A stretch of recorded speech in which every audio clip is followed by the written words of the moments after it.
Asansol Durgapur police কমিশনারেটের Raniganj থানার ও বল্লভপুর ফাঁড়ির উদ্যোগে বুধবার বল্লভপুর রামগোপাল সারাফ বিদ্যাপীঠে স্কুল ছাত্রীদের জন্য একটি বিশেষ সচেতনতা কর্মসূচি অনুষ্ঠিত হয়। অনুষ্ঠানে সাইবার প্রতারণা, মহিলাদের নিরাপত্তা, যৌন হেনস্থা প্রতিরোধ এবং বাল্যবিবাহ রোধ নিয়ে গুরুত্বপূর্ণ আলোচনা করেন নিমচা ফাঁড়ির আইসি নসরিন সুলতানা, বল্লভপুর ফাঁড়ির আইসি পার্থ প্রতিম চক্রবর্তী এবং বিদ্যালয় প্রধান শিক্ষক শান্তনু রায়। উপস্থিত পড়ুয়ারদের নিরাপদ থাকার উপায় এবং প্রয়োজনে প্রশাসনের সাহায্য নেওয়ার পরামর্শ দেওয়া হয়। এই উদ্যোগকে স্বাগত জানিয়ে শিক্ষক শিক্ষিকা ও ছাত্রছাত্রীরা পুলিশকে ধন্যবাদ জানান। এক ছাত্রী জানায়, এই কর্মসূচির মাধ্যমে তারা অনেক গুরুত্বপূর্ণ তথ্য জানতে পেরেছে, যা ভবিষ্যতে তাদের সচেতন ও নিরাপদ থাকতে সাহায্য করবে। এবং অভিনন্দন, আপনারা আমাদের স্কুলকে বেছে নিয়েছেন, এটা আমাদের গর্বের বিষয়। আমাদের স্টুডেন্টদেরকে এই বয়স সন্ধিকালের যে সমস্ত প্রবলেম ফেস করতে হয় সেটা নিয়ে যে একটা আলোচনা চক্র অনেক দিন আমাদের স্কুলে হয়নি। তো এই মতো অবস্থায় যে ভারত সরকার তথা পশ্চিমবঙ্গ সরকারের তরফ থেকে যে ব্যবস্থাপনা, এই ব্যবস্থাপনা অত্যন্ত গ্রহণযোগ্য এবং আনন্দের সঙ্গে আমরা যেদিন আমাদেরকে স্যার বললেন যে এরকম একটা প্রস্তাব আছে, তো আমরা সঙ্গে সঙ্গেই আমরা বললাম যে অবশ্যই খুব আনন্দ এই উদ্যোগটা। এবং ম্যাডাম আসছেন, তো ম্যাডামের সঙ্গে আমাদের আগেও আলোচনা হয়েছিল, তো তোমরা মন দিয়ে শুনবে কি বলছেন, যে এই বিষয়টা খুব অত্যন্ত সংবেদনশীল বিষয়। তো সেই জন্য আমরা অন্য ওই বেশি জনকে ডাকতে পারিনি, হয়তো আরো ব্রড অ্যাসপেক্টে আমরা যদি অনেক স্টুডেন্টকে ডাকতে পারতাম তাহলে আমাদের জিনিসটা ভালো হতো। এই যে ফেসবুক বা এই অনলাইন না থাকলে তো কোনো কিছু হবে না। তাহলে অনলাইন যখন আমরা থাকবো তখনই কিন্তু আমরা এই ফোনের অ্যাক্টিভিটিস গুলো করতে পারবো। তাই ফেসবুকে আমার সুন্দর একটা ছবি ফেসবুকে ছেড়ে দিলাম, তাহলে আমার বন্ধু যারা আছে, ফ্রেন্ড রিকোয়েস্ট পাঠায়, যে সমস্ত ফ্রেন্ড লিস্টে আছে, তারা তো আমাকে লাইক কমেন্ট সবকিছুই করলো।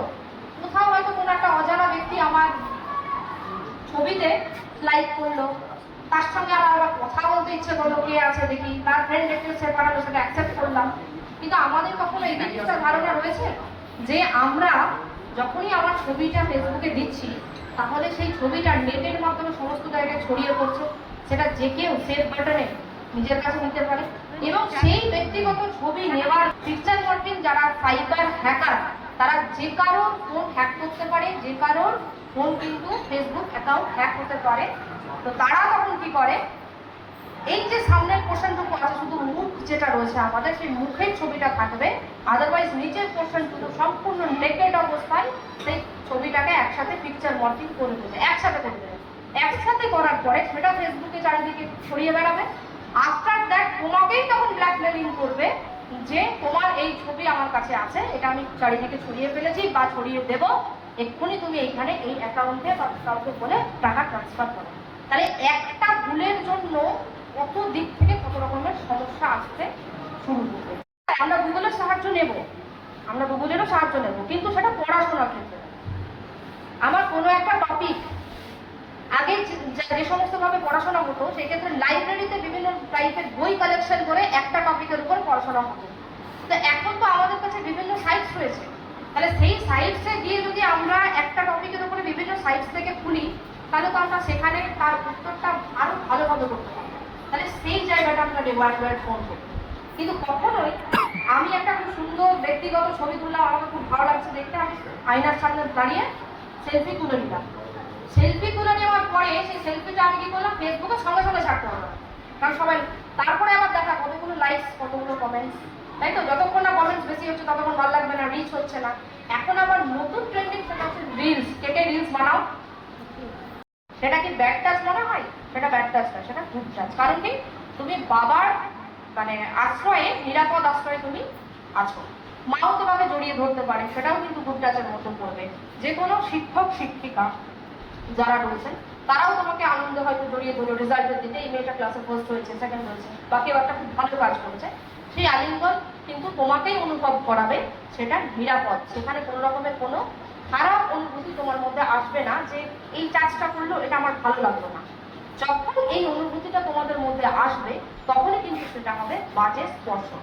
সুরক্ষা বিষয় নিয়ে সচেতনতা হলো। আমরা সেই ম্যামকে খুবই ধন্যবাদ জানাই, তারা আমাদেরকে এভাবে সচেতন করে, তারা আমাদেরকে এভাবে সচেতন করার জন্য। তো আমরা অনেক কিছুই জানতাম না শিশু সুরক্ষা বিষয়ে, ম্যাম যেগুলো আমাদেরকে বললেন সেগুলো আমাদের ভবিষ্যৎ উন্নতি করবে। ম্যাম আমাদেরকে অনেকভাবেই সাহায্য করলো ভবিষ্যৎকে এগিয়ে নিয়ে যাওয়ার জন্য। আর সমস্ত স্টুডেন্টরা এখানে থাকলে পরে বেশি ভালো হতো।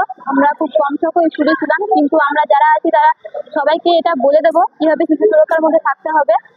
আর এর মধ্যে গুরুত্বপূর্ণ ম্যাম বললেন যে এর মধ্যে যেসব খারাপ আচরণ বা ভালো আচরণ সেগুলোর দিকে নজর রাখতে হবে।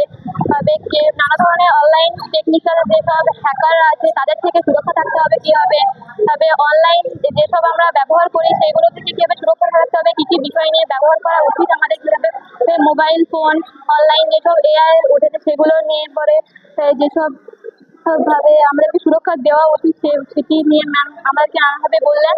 আমি খুবই ম্যামকে সেই দিয়ে ধন্যবাদ জানাই।